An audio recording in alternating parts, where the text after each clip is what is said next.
I'd like to go a step further. I mean, I said it to Pam. I don't know what the laws are. We always have to obey the laws, but we also have homegrown criminals. I'd like to include them in the group of people to get them out of the country, but you'll have to be looking at the laws on that, Steve. You mentioned that you're open to deporting individuals that aren't foreign aliens, but criminals, to El Salvador. Does that include potentially U.S. citizens fully naturalized immigrants? If they're criminals and if they hit people with baseball bats over their head that happen to be 90 years old, and if they rape 87-year-old women in Coney Island, Brooklyn, yeah, that includes them. What, do you think there's a special category of person? They're as bad as anybody that comes in. We have bad ones too. And I'm all for it because we can do things with the president for less money and have great... You may think what Trump is doing right now is unconstitutional. Unconstitutional. But Trump's actions aren't just unconstitutional, they're anti-constitutional as well. If I say something is unconstitutional, it is an exercise of a power that you just don't have under the Constitution. If I say something is anti-constitutional, it breaks the logic of what a constitution is supposed to be doing. Just looking at the first 100 days of this administration, you get a pretty good example of what this looks like in practice. You're learning more about the 238 Venezuelan men that the Trump administration recently deported to El Salvador. The Trump administration claims all of them are connected to Venezuelan gangs, but has not provided evidence. The idea of a government that can whisk anyone away without due process, without a chance to prove your innocence, that is a fundamental violation of the notion of a limited government. That is anti-constitutional. Another good example is just the entire construct of the Department of Government Efficiency. We do need to delete entire agencies. If you don't remove the roots of the weed, then it's easy for the weed to grow back. Canceling contracts, canceling programs, firing employees. But these programs, these employees, they are the product of congressional laws. And the only force under the U.S. Constitution that can undo a congressional law is Congress. And a president exercising anti-constitutional authority, it's jeopardizing our fundamental task as citizens to preserve the Constitution for Americans that come after us. One of the things I very much believe in is just the primacy of human agency. My grandparents and great-grandparents, lived through Jim Crow. But they didn't relinquish their agency. They tried as much as they could to exercise it within those constraints. The Black Americans who end up toppling Jim Crow do so on the foundation of their agency, of their recognition that just because there is this tyrannical regime does not mean that they've lost all ability to act. And so when it comes to our present situation, I think the best way for citizens to respond to this behavior is to show how they feel on the streets. We don't want to live in a kind of country where the president has this kind of unaccountable power, where random billionaires can dismantle public programs. That, I think, is part of what will help push back on this, and part of what will build the political will to begin to reverse. I'm going to tell you right now, if you're okay with what's going on right now in the world, and you're okay with these MAGA maggots, then I'm not okay with you. People are dying. We have concentration camps in 2025. People are just being thrown in them at whoever's will, whatever ICE is doing. Okay, and hopefully this doesn't get taken down because I use that word, but people are being thrown in concentration camps like we're living 400, 500 years ago. It wasn't okay then, and it's not okay now. And anybody that thinks it's humane to do the shit we are doing to people, human beings, is sick. But you know what? I already kind of knew that. Because anyone that can condone the actions of a grown-ass man and his locker room talk, his felonies, his hiding government documents, classified documents, and finding a way to get out of it is slimy and skeezy. It is 2025. And we're sitting here watching people get locked up, taken out of the country, ripped away from their family members, just because they look a certain way. What the hell? What the hell? This can't be right. And now this project they're working on come April 20th, I'm terrified. I'm terrified. And that's all there is to it. I don't even know where to go with it anymore. Help me out. When he said homegrowns are next, just know he meant you dumbass fucking Latinos who voted for Trump. Y'all were heavy in my comments like, oh, it could never be me. It could never be me. We came here the legal way. We came here the legal way. I was born here. It could never be me. Yeah, dumbass. You're next. You're fucking next. What the fuck do you have to say now? Where's all this hooting and hollering that y'all had when January came and I was sitting here saying that we were going to be next, and y'all were in my comments like, oh, it can never be me. It could never be me. What now, dumbass?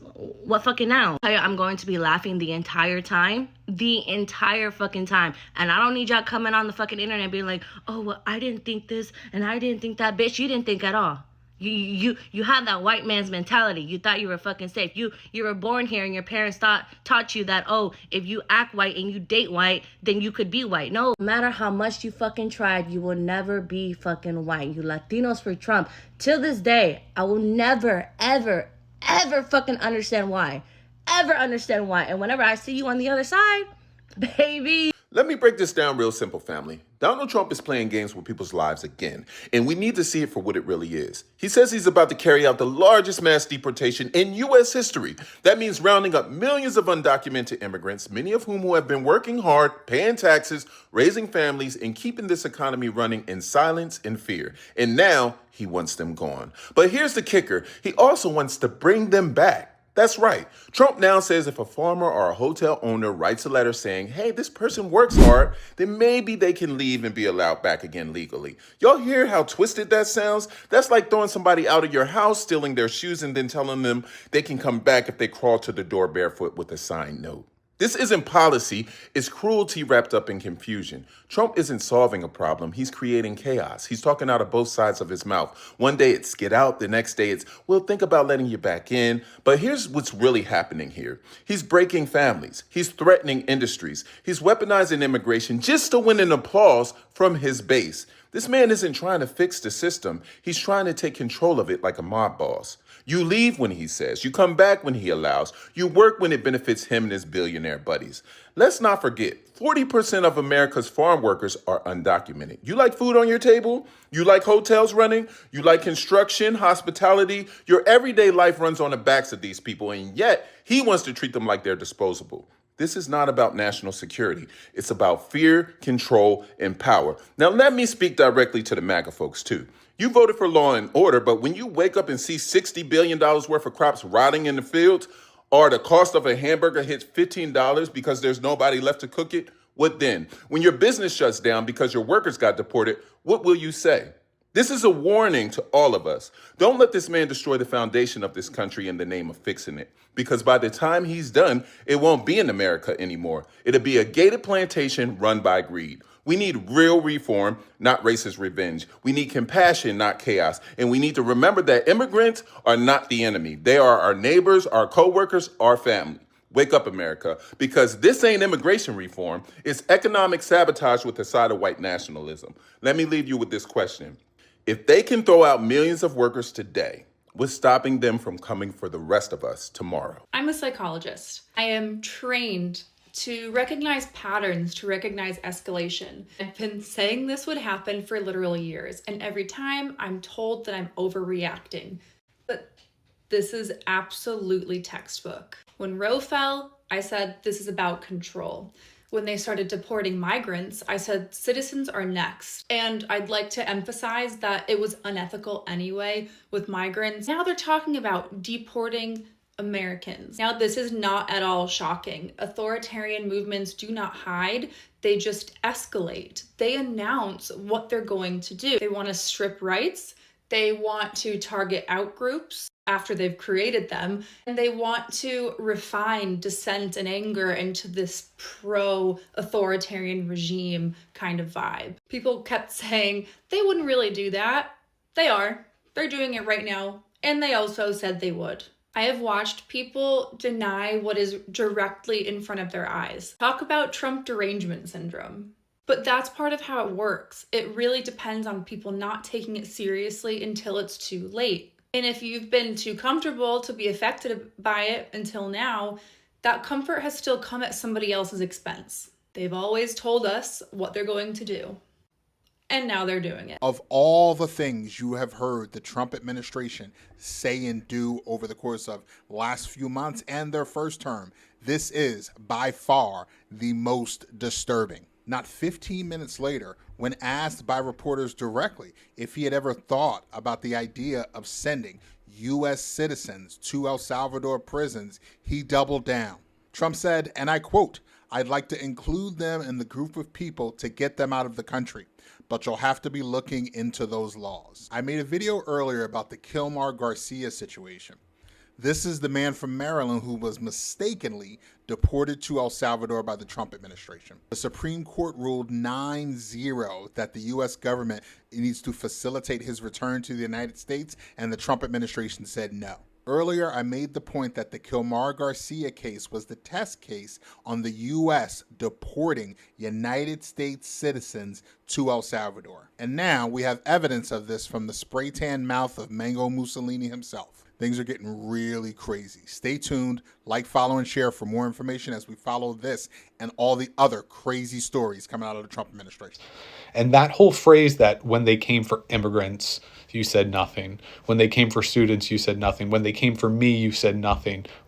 So there was no one left to defend. That is happening right now.